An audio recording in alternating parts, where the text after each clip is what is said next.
Antara tahun 1896 dan 1949, hampir 20.000 orang Jawa meninggalkan pulau mereka yang kelebihan penduduk untuk bekerja di bawah kontrak di Kaledonia Baru, yang kekurangan pekerja.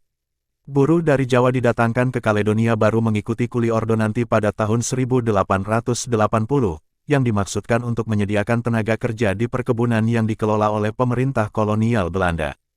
Perancis, yang kala itu tengah menduduki Kaledonia Baru, bekerja sama dengan kolonial Belanda dengan meminta pekerja untuk perkebunan kopi dan tambang nikel, tulis Jean-Luc Moreau. Ia menulisnya dalam jurnal Current Info, International Edition, yang berjudul The Javanese in New Caledonia, The Terrors of Exile and the Hazards of Integration.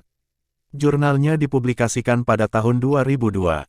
Orang-orang Jawa yang memutuskan bekerja di Kaledonia Baru, dikirim dengan kontrak berdurasi 5 tahun.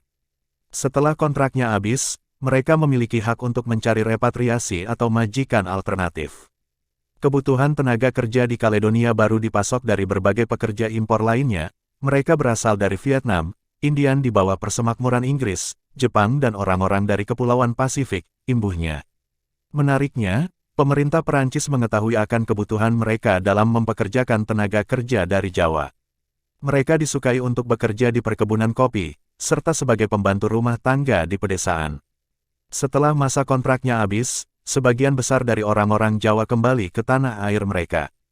Akan tetapi, banyak juga dari mereka yang tinggal dan menetap di Kaledonia Baru sehingga berkontribusi pada perkembangan negaranya. Dilansir dari SEASIA, masyarakat Indonesia telah berperan penting dalam perkembangan Kaledonia Baru. Mereka menerbitkan artikel berjudul 121 Years of Javanese People in New Caledonia, yang rilis pada tahun 2017. Migrasi tenaga kerja berlanjut hingga tahun 1948, ketika jumlah pekerja di Kaledonia Baru mencapai 19.500 orang. Ketika Indonesia merdeka, banyak dari mereka yang kembali ke tanah air. Mereka yang tersisa tetap tinggal di wilayah tersebut dan menyatu dengan masyarakat setempat, tulis SEASIA dalam lamannya. Perhimpunan Keturunan Indonesia di Kaledonia Baru mengadakan peringatan di Paita, 30 km dari Numea, yang merupakan rumah bagi diaspora Indonesia Jawa. Meskipun sebagian besar keturunan Indonesia di sini tidak bisa berbahasa Indonesia, namun jauh di lubuk hati mereka masih menjunjung tinggi nilai-nilai bahasa Indonesia yang diturunkan dari orang tua mereka, kata Thierry Timan, Ketua Asosiasi Perhimpunan kepada SEASIA. Meskipun sebagai bahasa minoritas, bahasa Jawa tetap digunakan oleh para keturunan Indonesia di Kaledonia Baru sampai saat ini. Sebagiannya lagi, telah melebur ke dalam bahasa serapan Kaledonia Perancis Jawa, akibat melunturnya bahasa Jawa dari masa ke masa.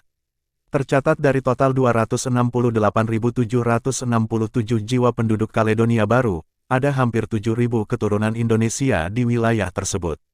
Kebanyakan dari mereka tidak bisa berbahasa Indonesia, tetapi fasih berbahasa Jawa.